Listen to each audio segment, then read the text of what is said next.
안녕하십니까. 페트롤전북의 함윤호입니다. 9월 3일 오늘은 방송의 날입니다. 1947년 우리나라 최초의 방송법이 공포된 이날을 기념해서 제정된 방송의 날은 방송이 걸어온 길을 되돌아보고요. 앞으로 나아가야 할 방향과 함께 고민하는 날이기도 합니다. 자, 그 역사 속에는 KBS 전주방송 총국도 늘 시청자 여러분과 함께 있어 왔습니다. 매일 생생한 소식을 전하는 뉴스, 깊이 있는 시사 프로그램을 통해 성숙한 공론회장을 만들고 재난방송 주간방송사로서의 책무 또한 철저히 수행하기 위해 노력해왔습니다. 특히 라디오 시사 프로그램은 전북 지역의 눈과 귀가 되어서 묵묵히 제자리를 지켜왔죠.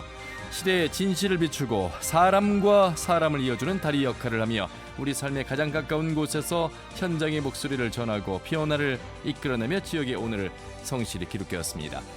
오늘 이 시간 방송의 날을 맞아 지역방송이 걸어온 길을 되짚어보고요. 앞으로 우리가 나아가야 할 방향에 대해 생각해보는 시간 지금부터 가져보도록 하겠습니다. 세 분 모셨습니다.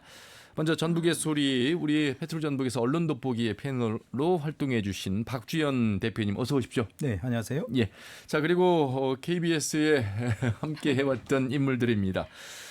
78년도에 입사를 했다고 들었습니다. KBS 전 아나운서 부장이었던 김진영 아나운서 전 부장님 어서 오십시오. 네, 안녕하세요. 오랜만입니다. 예, 그리고 KBS 전 보도국장 김명성 전 국장님 어서 오십시오. 예, 안녕하세요. 예.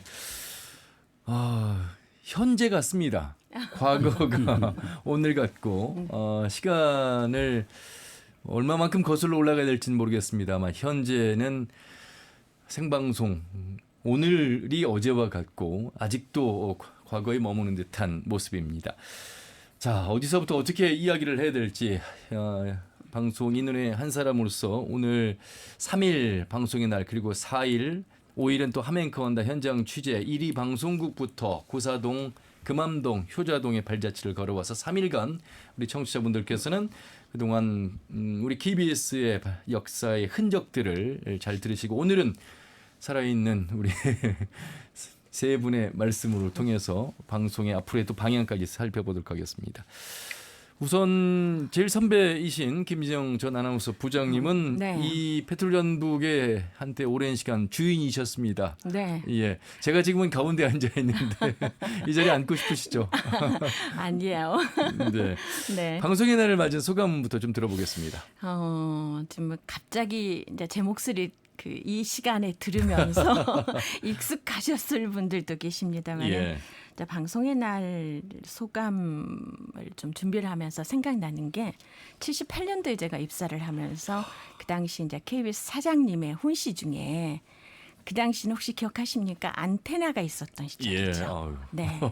그런데 안테나 숲을 쳐다보면 공포감을 느낀다라고 하셨어요. 그래서 저는 그때 신입사원이었기 때문에 그 말의 의미를 깊이 있게 느끼지 못했는데 이제 세월이 지나면서 그 무게감이 느껴지고요. 특히나 이제 지금은 이제 뭐 퇴직하고 이제 편한 마음으로 방송을 듣고 보고 합니다만은 그때보다도 더 무거워지는 건 예. 왠지 모르겠어요. 그냥 채널도 많아지고 매체도 많아지고 그러면서 우리가 추구하는 공공성이나 공정성 이런 문제에 대한 책임감 이런 것에 대한 고민이 더 많아지는 그래서 올해 방송의 날은 이제 그 함윤호 부장이 그 얘기하자고 해서 생각을 해보니까 좀 더 좀 마음이 무겁습니다. 사실은. 예. 네. 무겁습니다라는 말씀에 한참 후배인 저도 현재 이 프로그램을 제작 진행하고 있는 현 아나운서 부장으로서도 100분 공감하고요. 더 무거운 마음으로 우리 공영방송 KBS가 또 지역방송 KBS가 더 역할을 해야 되겠다는 생각을 여전히 가지고 있습니다. 그리고 우리 보도국을 또 이끌어왔던 전 김명성 보도국장님 많은 분들이 기억하고 계십니다. 어떠세요? 오늘 스튜디오에 오래간만에 또 나오셨는데. 네, 반갑습니다. 예, 저는 이제 방송의 날을 항상 보면은 국민들이 몰라요. 도민들이 몰라요. 왜 그럴까? 이제 과거 저 스스로도 생각도 해봤지만서도 왜 모를까? 저는 이렇게 봅니다. 참 어두운 날이다. 예를 들어서 우리가 9월 3일도 뭐냐면은 군정 때 미 군정이 HL 우리 콜사인을 가져다 준 날이단 말이죠. 네. 그러니까 이제 우리가 스스로 그러면은 이제 많은 국민들이 9월 3일 방송에 나오면 그날은 이런 날이었어. 이를테면 이제 이겁니다. 동서독이 통일한 것은 동서독 특파원이 교류한 17년 후에 통일됐어요. 자, 그럼 우리도 이제 어떤 그 남북 통일로 가는 큰 그 장정에서 정말 방송이 귀한 날이 어느 날이었다 했을 때 우리는 그날 우리는 방송을 바꿀 필요가 있습니다. 그래서 9월 3일이다 하면은 지금처럼 이렇게 어두운 날, 기억하지 못하는 날, 아무도 모르는 날이 아니라 전 국민이 어떤 날에서 그게 방송의 날이지 이렇게 기억하는 날, 그런 날을 기대해 봅니다. 예. 굉장히 또 그 시점에서 보니까 아픈 36년의 일제 강점기를 거치고 나서 미 군정 속에서 우리 스스로가 만든 언론이 아니고 필요에 의해서 만든 언론의 역사적 관점에서 보면 또 아픈 날을 기억하는 그 시점으로 우리가 또 출발을 한번 해야 되겠다 이런 생각이 들고요. 저도 한 번도 생각해보지 못한 부분을 말씀해 주셨습니다. 자, 그리고 전북대 언론학 박사 1호십니다. 우리 박주연 대표님 현재도 정말 고군분투하고 있고 이 언론인으로서 이 특히 언론하면 이제 방송, 통신, 출판, 신문 그 신문 기자로서 오랜 시간을 살아오셨는데 방송의 날에 이제 우리 박주연 대표님을 모신 이유는 여러 이제 논문도 쓰셨고 또 저희 페트롤 전북의 언론 돋보기를 통해서 이 전북의 언론의 저널리즘이 어떤 방향으로 가야 되는지 많은 말씀을 해주셔서 특별히 이제 모셨습니다. 어떤 말씀을 좀 해주시고 싶으세요? 네, 앞서서 우리 KBS 전주총국의 아마 전설로 아마 이름이 지금 기록돼 있고 또 많이 기억되는 그런 두 분이 오늘 참석을 해주었는데 아마 우리 KBS 전주총국의 마치 역사를 제가 지금 다시 한번 들춰보는 그런 기분인데요.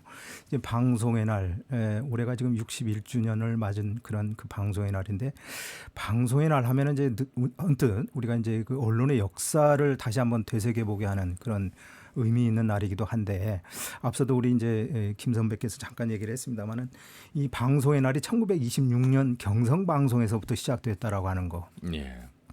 암울한 그 일제 강점기에 우리 한국의 방송이 모토가 시작됐다라고 하는 점에서 암울한 역사에서부터 이제 우리 방송이 참 불굴의 의지를 가지고 오늘날 뭐 현재까지 지금 디지털 미디어 시대에 지금 뿌리를 내리고 있는 뭐 여기까지 여러 우여곡절도 많았습니다만은 우리 전주총국을 다시 한번 반추해 보지 않을 수 없는 게 그런 와중에도 1938년 1위 방송국이 개국을 함으로써 벌써 우리가 이제 87주년이 되지 않았습니까? 맞습니다. 예. 상당히 오랜 역사를 갖고 있는 우리 그야말로 대한민국의 언론의 역사이자 전북의 언론의 역사로서 또 언론의 맏형으로서 그동안의 역할을 쭉 해왔는데 최근에 이제 잘 알다시피 뭐 디지털 다매체 다채널 시대에 사실 방송도 상당히 큰 위협을 지금 느끼고 있는 위기의 시대라고 이렇게 말할 정도로 내적으로 외적으로 여러 가지 지금 위협적인 요소들이 상당히 많이 겹쳐 있는 이런 와중에 지난 또 윤석열 정권에서는 또 우리 KBS 공영방송이 전례 없이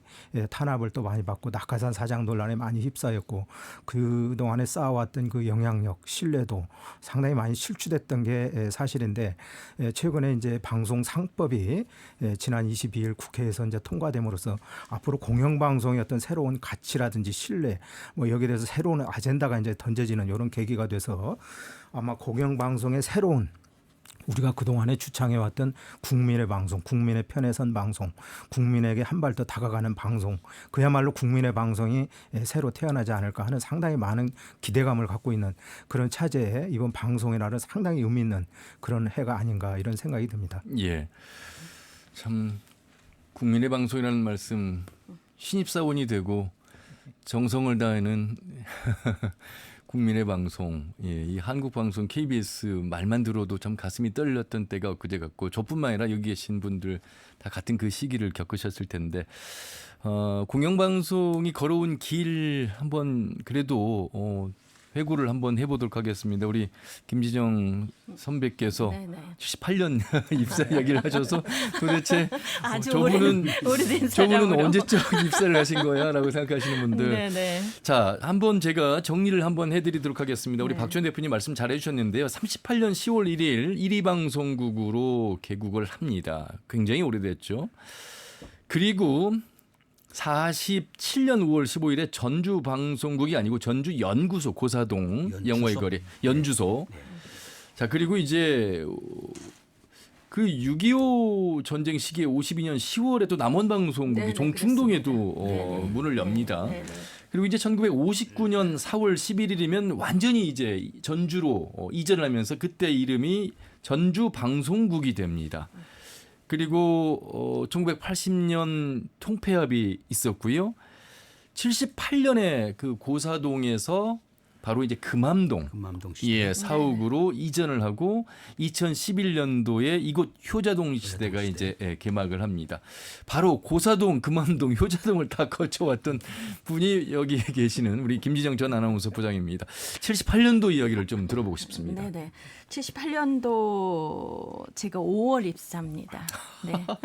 그런데 10월에 금암동 시대를 엽니다. 그래서 제가 입사했을 때 10월 TV 방송을 준비하고 있었어요. 네, 그래서 TV 방송을 대비한 인원 충원 예. 과정에 제가 입사를 했는데, 글쎄요, 그 시절에 그러니까 금암동으로 넘어가는 그 과정에 잠깐 제가 있었다는 게 굉장히 저한테는 추억이고 굉장히 따뜻한 기억으로 남아 있습니다. 단층 건물이었고 한 동이었습니다. 그렇죠? 제가 지금 정확히 기억이 안 예, 나는데 예. 아래층에 스튜디오 2개가 있었고요. 예. 녹음실 하나, 공개월 같은 정도의 녹음실 하나, 그리고 본 방송할 수 있는 스튜디오하고 주조정실이 있고, 그리고 2층에 행정 파트들이 있었지 않았나는 그런 기억을 합니다. 지금 그래서, 우리 박 전 대표님이 갖고 계시는 전주방송 50년사를 제가 이렇게 쭉 보니까 참 네네.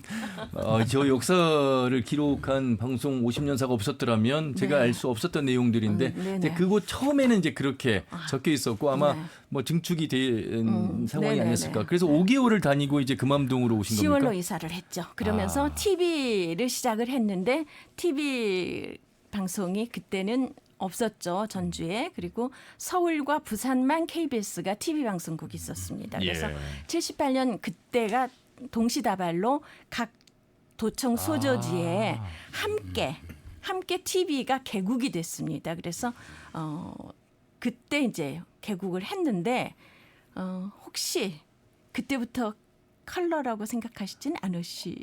그렇죠. 예. 80년도 컬러. 네, 80년도. 그때 흑백이었어요. 이야. 흑백 TV로 시작을 했고 그 다음에 80년대에 컬러 TV가 됐죠. 그 예. 준비를 해서 그런 과정을 거치면서 지금은 뭐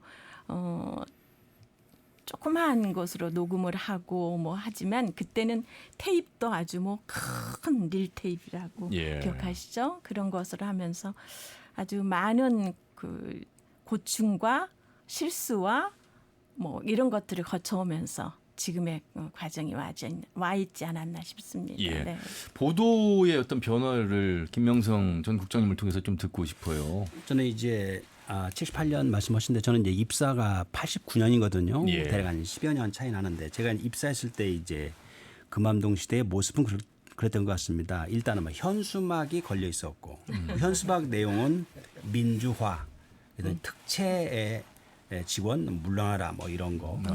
그리고 이제 문화는 이제 80년도 이제 전두환 정권에서 이제 통폐합을 하면서 글자 그대로 이제 뭐 각 저 방송사 예를 들어서 뭐 여러 가지 뭐 CBS도 있고 뭐 TBS도 있고 DBS 이런 방송사들을 통폐합하면서 KBS 들어왔기 때문에 이제 이를테면 이제 점심 먹을 때도 끼리끼리 좀 먹고 대화가 없고 그리고 이제 기자들이 대략 한 뭐 15명 내지 20명 정도 유지는 됐었는데 대화가 서로가 이제 안 되는 거죠. 그러다 보니 식사는 따로 하고 그리고 이제 보이지 않는 그런 갈등들 뭐 이런 그 문화가 좀 계속 있었습니다. 예. 제가 89년도에 입사했을 때도 신입사원 입사했을 때도 그런 문화가 한 10여 년 쭉 됐기 때문에 이게 KBS의 상처구나. 뭐 그 어린 마음에 그런 것을 많이 느꼈습니다. 예. 그 전으로 좀 거슬러 올라가 보면은 계엄 예, 했던 그렇죠. 기억이 있습니다.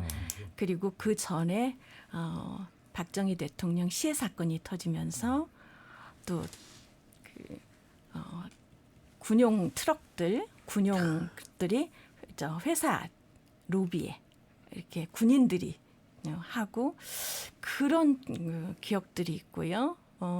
전두환 정권 때는 저희가 원고를 검열을 예. 받아야 했었고 빨간 걸로 도장이 찍혀야 와서 그걸로 뉴스를 했던 예. 그런 시절. 그 뭐 이후에도 뭐 새만금의 변화라든지 그렇죠. 뭐 이런 사회적인 변화 들 굉장히 많은 변화가 있었죠. 지금 선배님 말씀 계셨는데 이제 계엄 얘기라서 근데 이제 제가 2000년 초반에 들었던 얘기 같습니다. 우연히 그 을지 훈련이라고 있죠. 예네. 30 지역에 있는 35사단이 와서 이제 잠깐 이제 그 도상 훈련을 좀 하게 되죠. 그런데 이제 군인 두 사람이 지나가면서 이런 말도 합니다. 아, 우리가 말이야 계엄이 되면은 우리가 방송국 싹 접속고 말이야. 이것들 말이야 우리 밑에서 우리가 말이야 가지고 노는데 이런 정도의 말을 흘리는 말을 저는 들었는데 좀 섬찟했었습니다. 예. 그래서 선배님께서 말씀하신 그런 계엄이라는 것이 그런 아픔들이 지금까지 있었습니다. 살아있다라는 네. 사실 그런 뭐 아픔들이 예. 있습니다. 작년 12월 3일 예. 우리가 지금 계엄 말씀하셔서 네. 계엄사가 방송국 언론을 다 이제 장악할 수도 있었을 텐데 이게 이제 뭐 다시 국회의 해제로 이제 원상복구가 됐습니다만 언론이 얼마나 중요한 역할을 하는 것인가 특히나 이 공영방송의 어떤 존재와 역할에 대해서는 그 계엄을 계기로 해서 한 번 더 생각하는 시점이 됐습니다. 박지원 대표님. 그럼요. 예. 이제 앞서 그 암울한 우리 역사가 지금 우리 KBS 방송 또 공영방송의 역사, 방송의 역사와 함께 굴레를 이제 같이 해오면서 우리가 역사 얘기를 하지 않을 수 없는 그런 상황에서 이제 암울한 역사의 저 뒤안길들이 자꾸 지금 우리가 또 끄집어내는 이유가 우리 그 특히 이제 공영방송의 어떤 설립 목적이 보면 방송법 제 43조 1항에도 명시되어 있습니다만은 공정하고 건전한 방송 문화를 정착시키기 위함 이게 가장 먼저 나오거든요. 그리고 우리가 공영방송하면은 공공의 복지를 위해서 방송을 하기 위한 이런 또 어떤 첫 번째 그 목적을 두고 있기 때문에 어떤 복지라든지 공공이라든지 공공하면 또 공공의 이익뿐만 아니라 공공의 안녕, 질서 이런 걸 우리가 총괄하고 더군다나 이제 KBS 우리 한국방송공사 같은 경우는 이제 국가 기관 방송 아니겠습니까? 예. 거기다 또 재난 주간 방송으로서 어떻게 보면 공영방송의 선두격 핵심 역할을 그동안에 쭉 해왔는데 정권이 늘 바뀔 때 되면은 이제 어떻게 보면은 가장 그 선두에 서서 또 정권의 권력의 어떤 뭐 시녀의 어떤 그 대상이 됨으로써 상당히 그 마찰과 갈등의 언론의 개혁의 그 주창을 내부르짖으면서도 항상 그 개혁과 마찰에 또 첨두에 서서 그 희생을 당하는 그런 사례들을 뒤에서 먼발치에서 지역 언론 입장에서 봤을 때 상당히 그 많은 시련을 당하고 있음에도 불구하고 예. 그럼에도 불구하고 국민의 방송임을 끝까지 그렇게 주창하고 공영방송의 역할을 해왔다라고 하는 점에서 상당히 뭐 경의를 표하는 뭐 그런 상황이기도 합니다만은 앞서도 잠깐 지난 정권을 얘기했습니다만은 선거 때만 되면은 이 공영방송 특히 방송을 장악하기 위한 어떤 정치 권력, 자본 권력 그래서 선거의 전리품이라고 이제 우리가 얘기를 많이 해왔는데 그동안 이제 미디어 발달 역사에서도 봐왔습니다만은 방송과 신문은 늘 투톱으로서 그 언론 역사가 서로 우위니 또는 우리가 아래니 우위니 늘 그 경쟁을 하면서 또 전쟁까지 이렇게 벌여왔다. 1920년대에 그 미디어 역사가 이제 시작되면서 전파 미디어가 태동을 하면서부터 미디어 역사가 발달 역사가 이제 활자 미디어에서 전파 미디어로 이제 제2기로 접어들었고 또 그 이후에 이제 1970년대에는 영상 미디어로 제3기에 접어들었고 그래서 이제 2000년대에는 이제 미디어가 이제 디지털 인터넷 미디어로 이제 4기로 현재 그 뉴미디어 단계로 이렇게 진화해 오면서 그 방송의 어떤 전파 미디어의 역할 방송이라고 하는 것은 또 희귀성, 이 공공재 때문에 신문과는 또 다른 차원에서 이제 그렇죠. 국가가 또 일부 관여하기도 하는 그런 상황에서 공영방송의 역할이라고 하는 것은 정말 아무리 강조해도 지나침이 없는 그런 상황임에도 불구하고 앞서도 얘기했습니다만 늘 어두운 역사와 함께 해왔다라고 하는 측면에서 방송이 그 굴곡이 늘 그 흑과 명, 암, 흑 뭐 이게 이제 계속해서 반복되어 온 이제 그래서 우리가 흑역사라고도 얘기하는데 그 흑역사가 이제는 윤석열 정권에서 끝나야 된다라고 예. 하는 측면에서 이번에 이제 공영방송 3법, 방송 3법이 통과되면서 상당히 많은 시민들, 국민들이 기대를 걸고 있는 그런 이유가 아닌가 또 이런 생각도 들게 합니다. 예. 제가 한마디 네네. 덧준다면은 이런 말을 합니다. 지역에서는 지역에 이제 언론학 전문가들도 그렇고 NGO도 그렇고 여의도는 전주 총국만 따라가면 된다. 이런 말을 저는 실제 많이 들었습니다. 말씀하십시오. 예. 자, 그런데요. 제가 입사했을 때만 해도 이제 78년, 89년 전에 이제 2004년에 합격을 해서 2005년 4월에 제가 금암동으로 내려왔는데 이제 저도 만 20년이 됐습니다. 제가 이제 통폐합되고 나서 저희 금암동의 아나운서 분들의 숫자가 13분까지 있었을 때가 있었습니다. 지금 아나운서 전주 총국에 3명이 있습니다. 과연 무엇을 말하는 걸까요? 방송 3법에 아까 통과 말씀하셨습니다만 수신료의 현실화, 지배구조 개선하고 어떻게 독립하고 공영 방송으로서 객관적 독립을 할 수 있을 것인가에 대한 숙제가 늘 붙어 다녔는데 이제는 뭐 지상파의 위기뿐만 아니라 새로운 뉴미디어의 위기 속에서 그 역할에 대한 숙제가 쉽게 풀릴 수는 없는 그런 현실까지 왔습니다. 그래서 특히 저희가 페트롤전북이 지역 방송이기 때문에 비록 라디오의 작은 프로그램일 수는 있으나 이 페트롤전북 하나의 역사가 30년이 넘습니다, 여러분. 이 아침 출근 시간을 통해서 전파하고 우리 도민들과의 소식을 공유하고 고민하고 토론하는 이 자리가 얼마나 소중한 자리인가. 여기에 대한 이야기 속에서 그럼에도 불구하고 지역 방송이나 공영방송 KBS 전주 총국이 어떤 의미에서 더 역할을 해야 되는 것인가. 전반적인 분위기 속에서 한번 세 분이 각자의 입장을 좀 들어보고 싶습니다. 박주현 대표님. 각각 방송 3법 이후에 좀 좋아질 것인가라고 하는 어떤 그 부분에 대한 말씀을 열어주셔서 지역 방송에 출연도 오래 하셨고 고민도 하고 계시는데 어떻게 보십니까? 우리가 그동안에 이제 방송법이 아마 80년도에 개정되고 그 이후에 이제 손을 못 댔다 해서 방송법을 개정해야 된다라고 하는 얘기는 방송계 안팎에서 계속 그동안에 이제 주장을 해왔던 그런 내용이고 사실 윤석열 정부에서 방송법이 좀 개정이 되는가 싶었는데 대통령 거부권이 2차례 행사되면서 방송 3법 개정이 사실 무산된 그런 상황에서 이제 최근에 이제 이재명 정권에 들어와서 방송 3법이 지금 국회 22일 날 본회의를 통과돼서 이제 시행을 앞두고 있는데 지금 많은 국민들이 아마 지금 방송 3법이 어떤 내용인가에 대해서 사실 그동안에 너무 많은 지금 변화가 있었기 때문에 뭐 작년 12월 이후에 너무 많은 변화가 있고 아직도 지금 변화가 계속 일고 있는 이런 가운데 방송 3법에 대한 그 어떤 변화에 어떤 그 체감을 그렇게 크게 느끼지 못한 뭐 이런 상황인 것 같아서 아마 이제 방송의 날을 맞이해서 또 많은 이제 매체들이 또 이제 소개를 좀 하고 그러는데 사실 그동안에 방송하면은 우리가 언론의 역사라고 하는 게 권력이 늘 방송을 장악하려고 하는 이유가 무엇인가?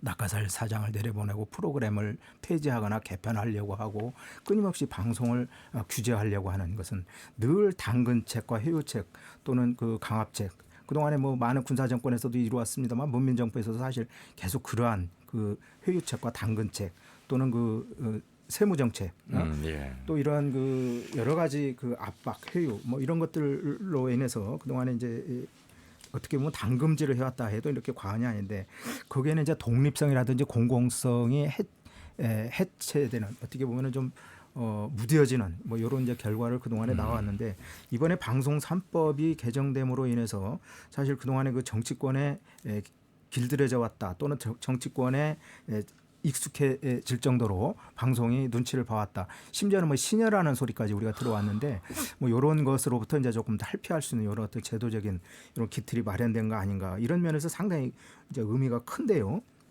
우리가 대표적으로 한번 보면은 그동안에 이제 개정의 핵심이 새 공영방송의 사장과 이사 선임 과정이 그동안에 대통령과 여당 중심이었다라고 하면은 이번에 이제 사장의 경우에 기존에 대통령이 사실상 임명하면 뭐 끝나는 뭐 그런 제도였습니다만은 앞으로 국민이 사장 추천위원회를 구성할 수 있는 그래서 그 무려 100명 이상이 이제 구성을 할 수 있는 다양한 그 성, 연령, 지역별 안배를 둬서 100명 이상의 사장 추천위원회가 구성된다라고 하는 것은 이제 다양성 다원화가 이제 반영이 된다라고 하는 측면에서 상당히 의미가 크다라고 이렇게 볼 수가 있겠고요. 예.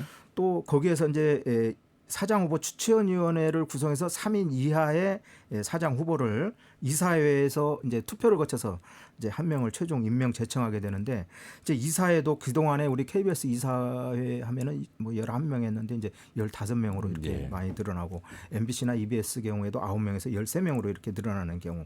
그리고 이사회도 보면 그동안에 국회 추천 몫이 너무 많았는데 기존의 100%에서 40%로 이렇게 줄고 대신 60%는 시청자위원회라든지 또는 임직원 관련 학회 뭐 여기서 이제 그렇습니다. 추천하는 이게 다양성 다원성이 여기에도 이제 결부가 된다라는 뭐 얘기가 되겠죠. 그리고 대통령과 여당의 그동안에 그 독식하는 이런 구조에서 이제 탈피했다라고 하는 점에서 앞으로 사장을 그동안에 여당이라든지 대통령이 뭐 얼렁뚱땅해서 이렇게 임명하는 그런 과거의 제도와는 이제 상당히 거리가 먼 그런 상황이 됐고 예. 또 하나의 특징은 노사동수의 편성위원회를 두도록 하는 것도 상당히 굉장히 의미가 있고 또 그 보도 책임자의 어떤 임명 동의제 뭐 이것도 상당히 지금 의미가 큰 걸로 봐서는 앞으로 물론 이러한 제도가 이제 서울의 본사를 둔 뭐 KBS, EBS, MBC가 중점적으로 대상이 되겠지만은 지금 조금 아쉬운 거 지역 MBC라든지 지역 방송국이 좀 배제된 게 아쉬운데 앞으로는 뭐 지역 총국이라든지 지역 방송국도 이제 이러한 어떤 전체적인 물결의 흐름은 아마 탈 것으로 이렇게 보이고 지금 KBS 전주 총국도 그동안에 쭉 그 어떤 본사 정책에서 낙하산 정책에서 뭐 총국장이 이렇게 임명되고 했던 것들이 앞으로는 이제 지역 여론을 뭐 수렴한다든지 지역에서 어떤 뭐 추천제를 한다든지 선거제를 예. 선출제를 한다든지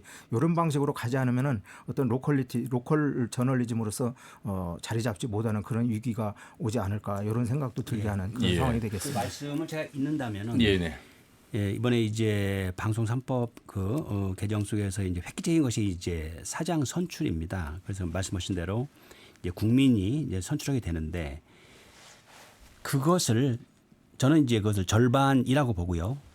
그것을 지역에까지도 연장을 해야 합니다. 그것은 이제 추후에 입법 보완이 돼서 지역은 일종의 이제 사장으로 온다면은 지역 본부라도 온다면은 거기에서 지역에서는 별도로 동일한 여의도 사장을 선출하듯이 지역 지금 총국장도 동일하게 100명 이상의 도민들이 모여서 그 추천에 의해 가지고서 절차를 밟아야 한다고 봅니다. 예. 그래야만이 비로소 KBS가 국민의 방송이다, 도민의 방송이다 말을 들을 만하다 이렇게 판단합니다.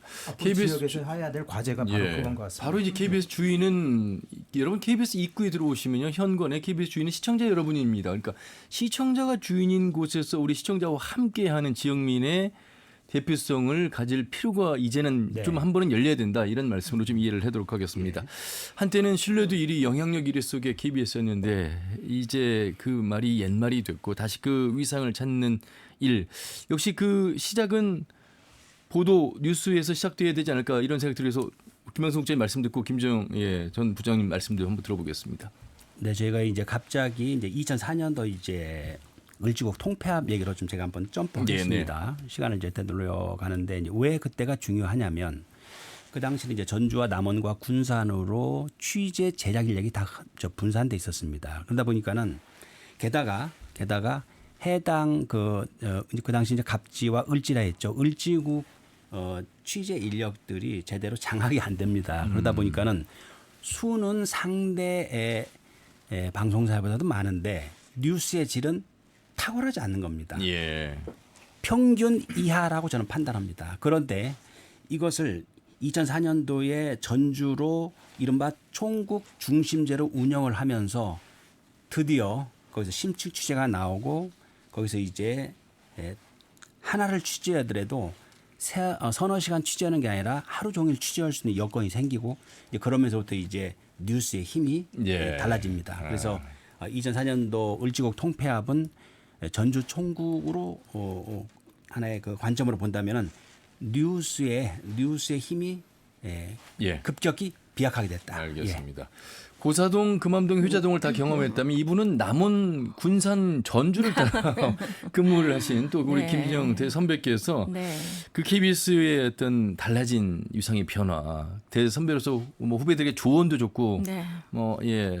질책도 좋고 겸허히 제가 이 받아들이겠습니다. 프로그램 시작하면서 무겁다는 말로 예, 시작을 예. 했는데 이제 끝도 무겁다는 말로 해야 될 것 같습니다만은 각 말씀하신 대로 김영성 국장님 말씀하신 대로 각 지역국을 통폐합하면서 지역민의 의사와 상관없이 KBS의 상황만으로 그 각 지역을 통폐합을 하면서 각 지역이 많이 소외가 됐습니다. 군산과 남원이 현재는 저는 언론이나 모든 거 정보에서 소외가 됐다고 생각을 합니다. 그래서 사실은 그걸 통폐합하는 과정에 제가 있었는데 너무 가슴 아팠고요. 지역민들의 엄청난 반대가 있었습니다. 그래서 KBS만큼은 통폐합을 하지 않았으면 어땠을까 예. 그런 생각을 하고 지금 그 지역들이 언론의 그 영향력이 적어지면서 사실은 많이 소외되고 축소된 거라고 저는 지금 보고 있거든요. 예. 그래서 이런 문제에 좀 가슴 아프게 생각을 합니다. 앞으로도 좀 심도 있게 이 부분을 로컬성을 좀 거론을 하고 개선이 됐으면 하는 바람을 가져봅니다. 예, 방송의 날 기념으로 저희가 마련해봤는데요. 정말 오늘 시간이 벌써 이렇게 흘러갔습니다. 내일 또 2부가 이어지기 때문에 못다 하신 말씀은 또 내일 듣기로 하겠습니다. 이 저희가 뭐 라디오 플랫폼인데 유튜브도 함께 하고 있잖아요. 보이는 라디오. 이거를 유튜브로 방송을 해도 괜찮겠구나 이런 생각을 해보게 됐습니다. 재밌는 얘기들이 많죠. 재밌는 얘기들이 네, 많은데 네. 또 숙제도 많다는 그 이야기를 전해드리면서 1부 여기서 마무리하겠고요. 내일 3분 더 모시고 한 번 더 방송을 만들어가는 시간 가져보도록 하겠습니다. 오늘 말씀은 여기까지 듣겠습니다. 고맙습니다. 네, 고맙습니다. 고맙습니다. 예, 자 지금까지 박주연 전북의 소리의 대표, 김진영 KBS 전 아나운서부장, 김명성 KBS 전 보도국장과 함께했습니다. 내일 많은 애청 해주시면 감사하겠습니다. 내일 아침 8시 30분에 인사드리죠. 함윤이었습니다. 고맙습니다.